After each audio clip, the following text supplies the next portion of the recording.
हाँ, इस वीडियो में हम कैंसर के सेकेंडरी लेवल के प्रिवेंटिव मेजर्स यानी रोकथाम के उपायों पर चर्चा करना चाहेंगे। जैसा कि इसके पहले वीडियो पार्ट 1 में आपने देखा था, प्राथमिक लेवल की जो रोकथाम के तमाम उपाय बताए गए थे। आज हम उससे आगे सेकेंडरी लेवल की रोकथाम के उपाय के बारे में चर्चा करना चाहेंगे। तो आज की वीडियो का मुख्य बिंदु क्या होगा? डायग्नोसिस इन अर्ली स्टेज, प्रथम स्टेज में रोग की पहचान करना। इसमें बहुत सारे बिंदु बताए गए हैं जिनका हम क्रमशः आपके साथ चर्चा करना चाहेंगे।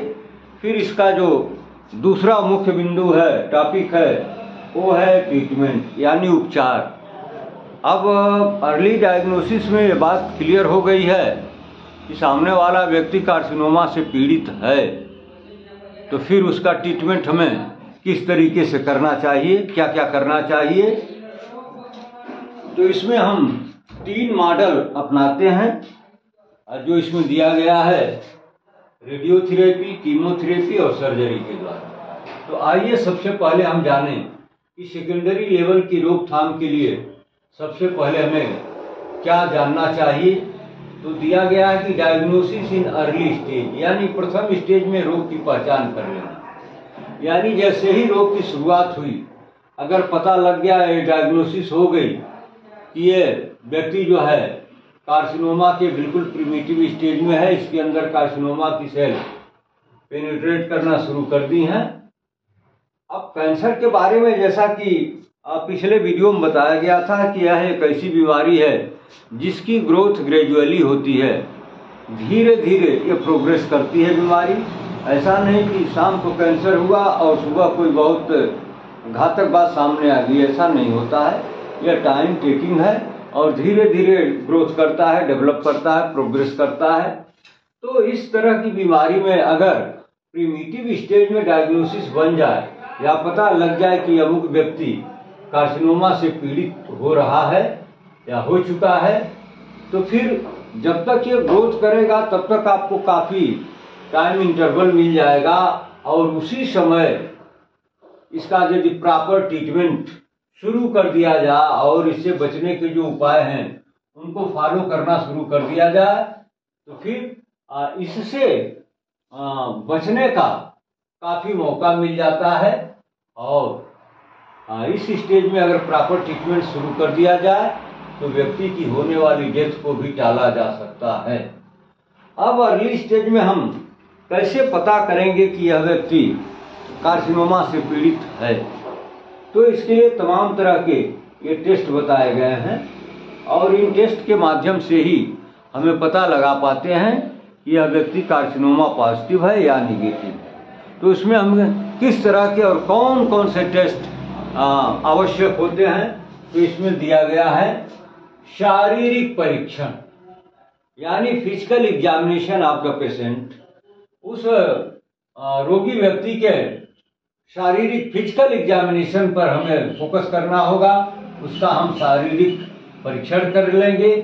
फिर क्या करेंगे, बहुत various types of blood examination, कई तरह के ब्लड का टेस्ट इसमें किया जाता है जो इस बात को वेरीफाई करते हैं कि इनको कैंसर है या नहीं।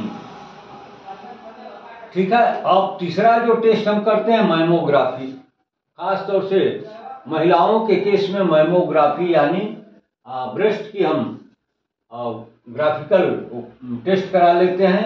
फिर अल्ट्रासोनोग्राफी के माध्यम से, ये टोमोग्राफी कंप्यूटर टोमोग्राफी स्कैन के माध्यम से, फिर MRI यानी मैग्नेट रेजोनेंस इमेजिंग के द्वारा फिर बायोप्सी कर लेते हैं। बायोप्सी का मतलब टिश्यू का हम कल्चर करते हैं, टिश्यू का सैंपल लेते हैं, फिर उसे लैब में भेज देते हैं। और FNAC यानी फाइन नीडल एस्पिरेशन साइटोलॉजी, इसमें भी शरीर के किसी भाग से ये तमाम डायग्नोस्टिक टेस्ट हैं और इनके माध्यम से हम करते क्या है कि शरीर के किसी भी भाग से थोड़ा सा सैंपल लेकर के जांच के लिए लैब में भेज देते हैं।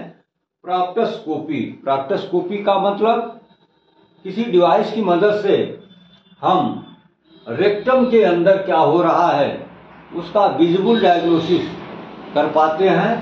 तो ये तमाम जो पता करने के उपाय बताए गए, जैसे physical examination, different types of blood test, mammography, ultrasonography, CT scan, MRI, biopsy, FNAC and प्रॉक्टोस्कोपी।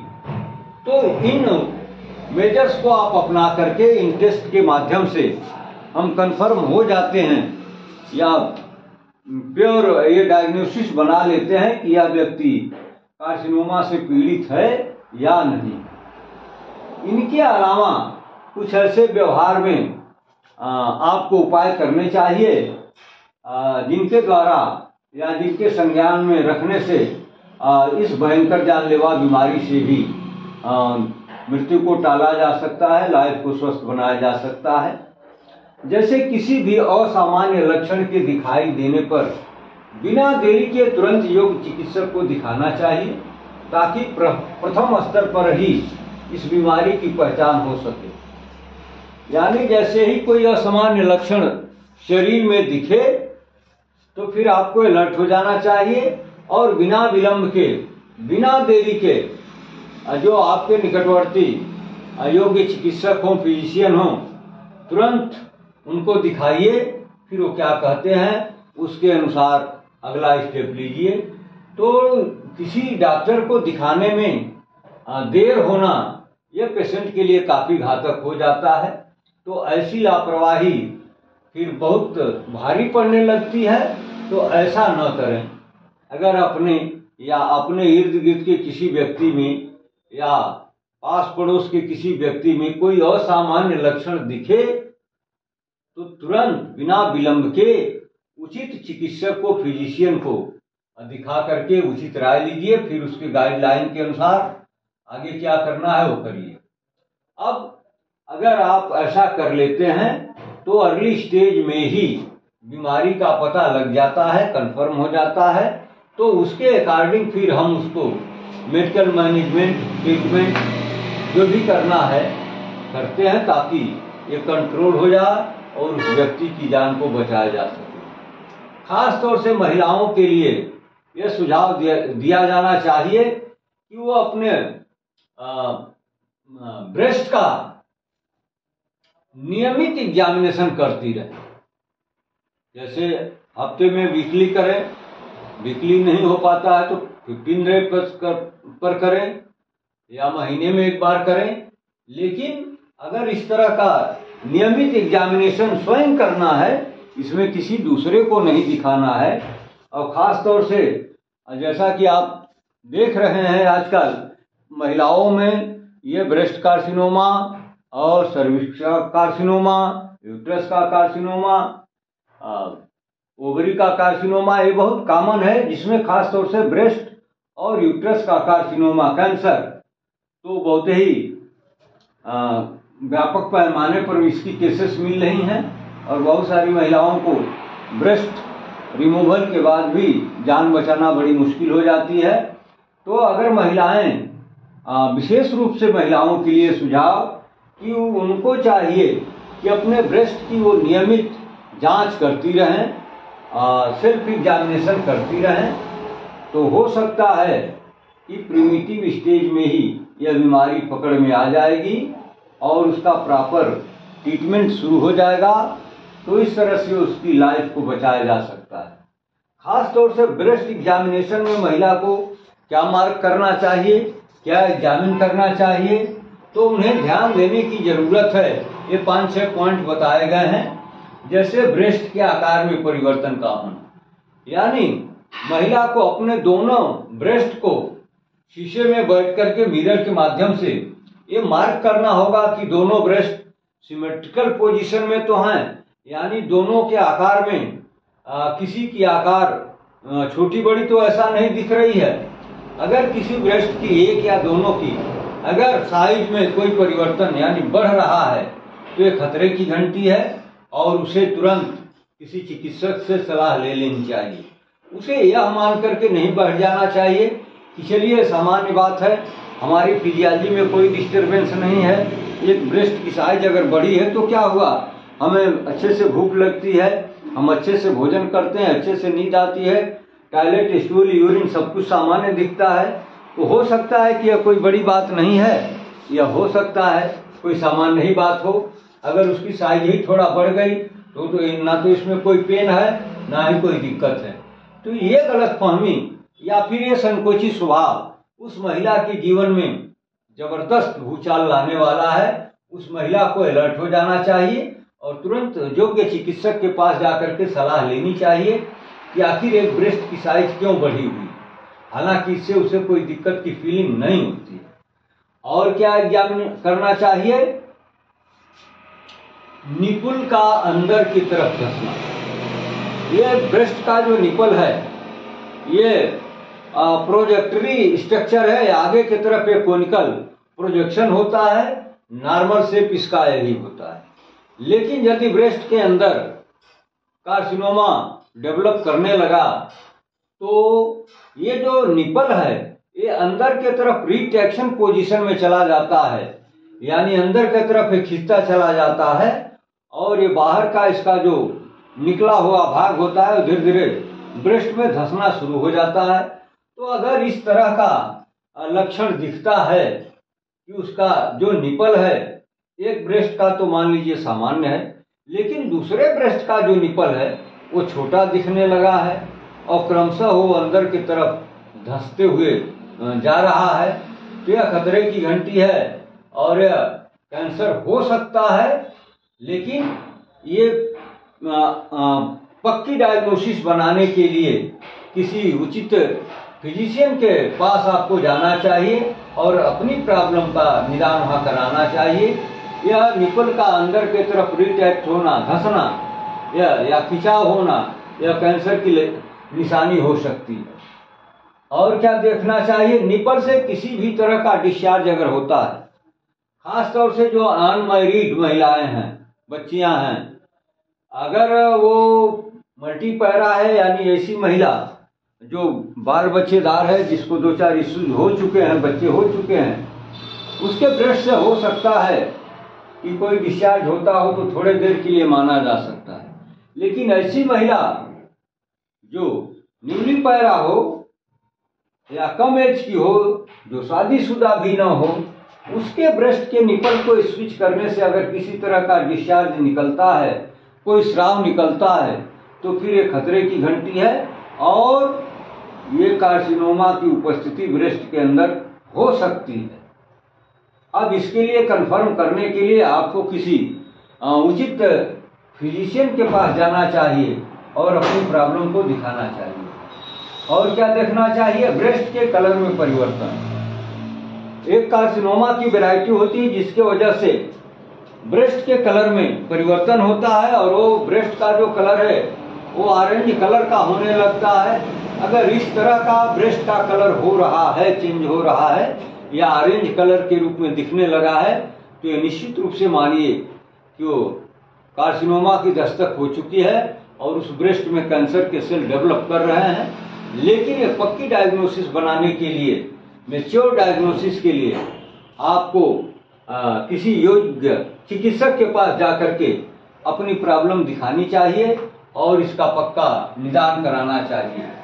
और क्या मार्क करना चाहिए, उस महिला को चाहिए कि वो मार्क करे क्या उसके ब्रेस्ट में इडिमा की प्रॉब्लम तो नहीं, यानी स्वेलिंग जैसा तो नहीं है, उसमें इलार्जमेंट जैसा तो नहीं है, उसमें कड़ा तो नहीं है, तो ये भी एक तरह का ब्रेस्ट का कैंसर हो सकता है, उसका लक्षण।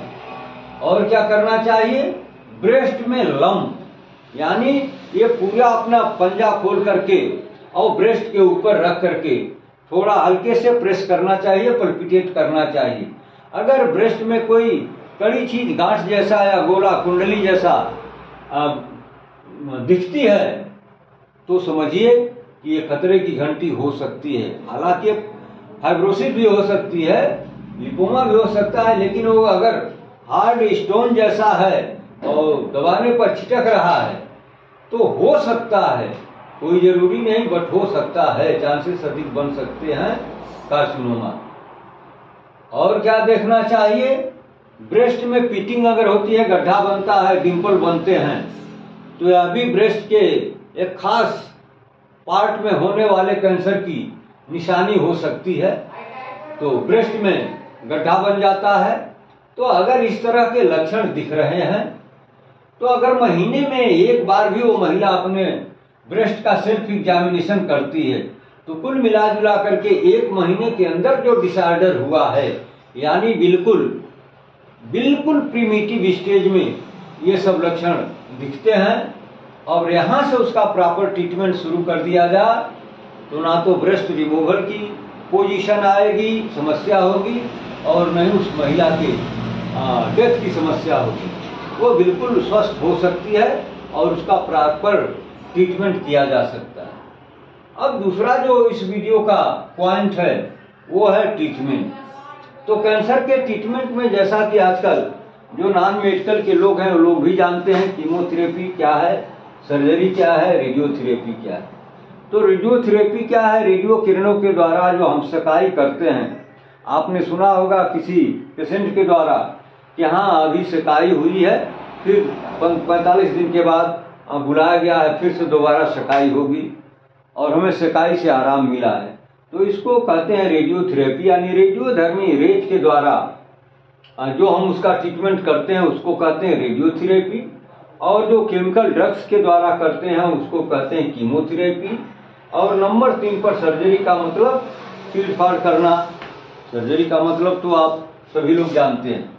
तो हम कार्सिनोमा के केस में ये जो 3 मॉडल यूज करते हैं, रेडियोथेरेपी, कीमोथेरेपी और फिर सर्जरी, इसी के द्वारा हम पेशेंट को आरोग्य कर पाते हैं। लेकिन इसके साथ ये बताया जा रहा है कि किसी भी कैंसर में चिकित्सक द्वारा बताए गए ट्रीटमेंट को पूरा अंत तक करते रहना पेशेंट की जिम्मेदारी बनती है। अगर वो बीच में बंद कर देता है या कभी कभी पेशेंट को गलतफहमी हो जाती है या उसकी अज्ञानता है कि अब तो हम ठीक है, हमें कोई दिक्कत नहीं है, डॉक्टर क्यों बुला रहे हैं, झूठे बुला रहे हैं, अब हमें नहीं जाना चाहिए, मैं तो 100% अपने को बेटर फील कर रही हूँ या कर रहा हूँ, अब हमें दवा की जरूरत तो लग नहीं रही है, हो सकता है डॉक्टर झूठे फीस के चक्कर में बुला रहे हों। तो ये गलतफहमी काफी भारी पड़ सकती है और पूरे ट्रीटमेंट पर किए कराए गए आपके मेहनत को ये पानी में डुबा सकता है। तो ऐसा कदापि न सोचें। एक चिकित्सक एक पेशेंट को रिपीट तभी बुलाता है जब उसके ट्रीटमेंट में अभी कुछ बाकी रह जाता है। पेशेंट को भले 100% कंडीशन अच्छी फील हो, लेकिन नहीं, डॉक्टर के नज़र में अभी उन्हें आना होता है। तो जितना दूर तक डॉक्टर बताता है ट्रीटमेंट करने के लिए, उतना दूर तक आपको जाना चाहिए। अपने मन से या किसी दूसरे के सलाह पर ट्रीटमेंट में कोई ऑब्स्ट्रक्शन नहीं करना चाहिए। और क्या करना चाहिए? उसके परामर्श के अनुसार नियमित रूप से जांच पड़ताल, चेकअप, एग्जामिनेशन कराते रहना चाहिए। थोड़ी सी लापरवाही भी व्यक्ति के लिए प्राणघातक हो सकती है। तो इस तरह की भूल आप या लापरवाही कभी भी न करें।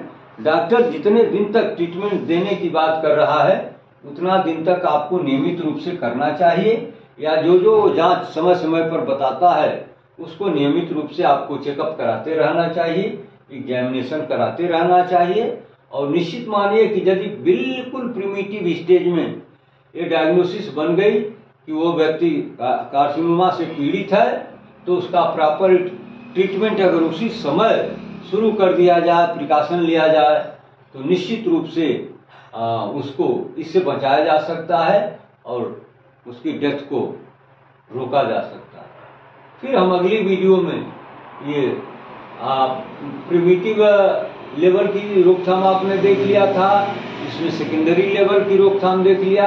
अब अगले वीडियो में हम फिर टर्शियरी या 3rd लेवल की रोकथाम के बारे में आपके साथ चर्चा करना चाहेंगे।